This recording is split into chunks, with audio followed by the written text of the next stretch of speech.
Well, Rahul Gandhi met senior Congress leaders today to discuss their plans for the demonetization anniversary next week, for which the opposition is planning protests. Rahul said the Prime Minister had destroyed the country's economy with two torpedoes, the note ban and GST.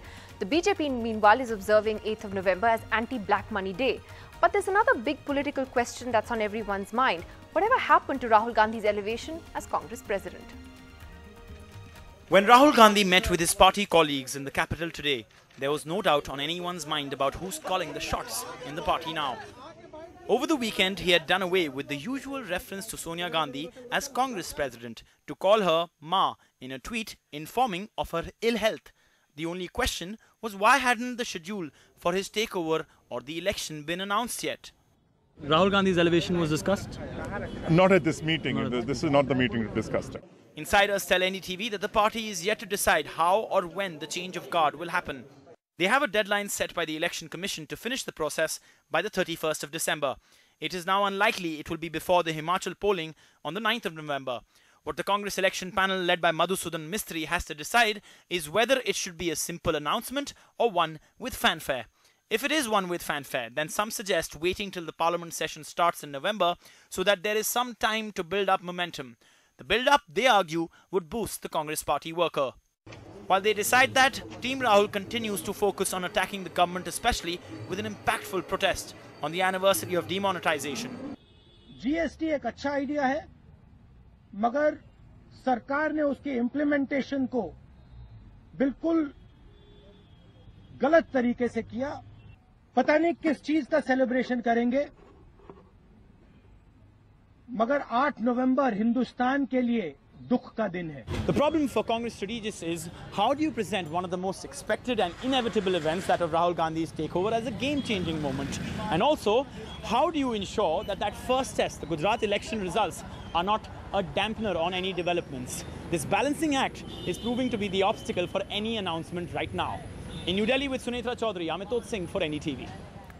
So we've got Pawan Khera and Ejaz Ilmi in this face-off tonight. Pawan, straight off first, we were actually expecting the announcement on Rahul's elevation to happen after Diwali around this time. Do you know why it's been delayed? Is it going to happen anytime soon? Why the delay? It will happen when it happens, and you'll definitely get to know when it happens. The process of getting all the states, the resolutions, everything is now over, coming to an end, and of course it will happen at the right time. Okay, it will happen when it happens, which is a very diplomatic answer that doesn't answer much. But Ejaz, the opposition's coming together to make the 8th of November this big day of protests against demonetization. The BJP is taking the high moral ground again, saying it's Anti-Black Money Day. But is there a little sense of nervousness now that the impact of demonetization has really set in on people and their lives a year later, that it may not have the same impact it would have had, say, even 8 months ago? Well, we heard this right even when the demonetization was announced last year on 8th of November. We've had all these 18 parties on the roads protesting against it and saying that the BJP is finished, is decimated, and the people are extremely angry. But in hindsight, we see that there was a sense of appreciation. People felt that it's a transformative, bold step that the Prime Minister has taken, and he's fighting against this menace of black money for a very, very long time. And most of his steps are in tune with trying to clean up the economy and make sure that there's a larger tax base and the formal economy gets larger for the benefit of the people in the short term and the long term. But the question is whether it will still have that resonance that it had today as a moral issue. Well, you know, the linkage of this demonetization with the GST and then putting it both together and calling it a torpedo strike. Well, I mean, people also don't forget that the multiple torpedo strikes on the economy, literally decapitating us to a state of policy paralysis, which you've seen in the UPA too. People are aware, people are smart enough, they can decipher these things very, very well, what they face and what they face now, and is there a benefit to them coming up. And as long as the growth picks up, which is evident by the science coming up, so as long as the economy picks up, then I think the BJP has nothing to worry about. Well, Pawan, is there some truth in that, you know, as a political issue, protesting against demonetization did not work for the opposition. It certainly didn't work in UP. What makes you think that it would work today? I'm just reversing the question there.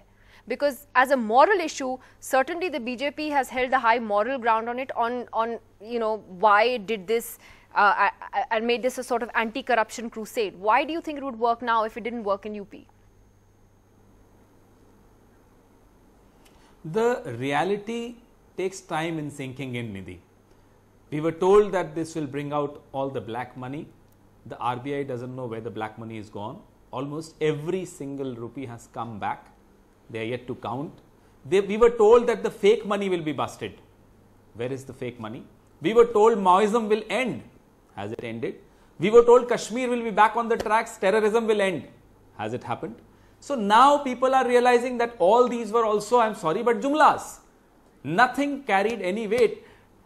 To cap it all is the slowing down of the economy, the loss of jobs. The unorganized sector constitutes more than 60% of our job market. Where is that? Look at Surat. 150 units of diamond polishing have closed down.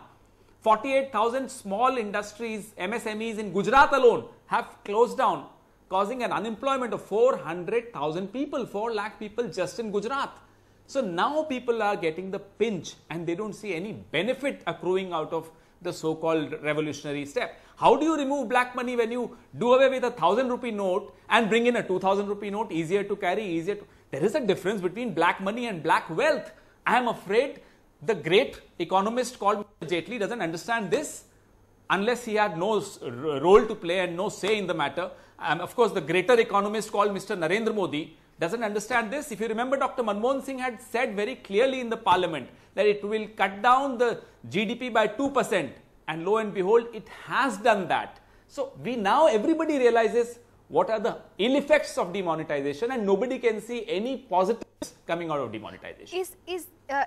You know, Ejaz, the fact that you guys are calling it anti-black money day, there is the truth to the fact that most of the money came back into the system. So what anti-black money are we talking about? I'll tell you.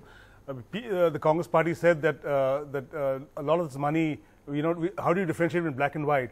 If all the money that has come back, 99% of the currency has come back, and it's come into different accounts of individuals and companies, and you know exactly whose accounts they are. I mean, you can. Large number of people work very, very hard, but wherever the accounts don't match, and the income tax department uses various data analytics to decipher that this money was not earned legitimately, then one has to pay tax, and you can know. Obviously, yeah, but the government's assumption was that a lot of the money wouldn't come back, and that would be used for government expenditure. 6,000 crores was detected immediately as black money, and the government is continuing to find out. What money is legitimate will always be legitimate. What is not legitimate can't be legitimate this way or that way. Pravan?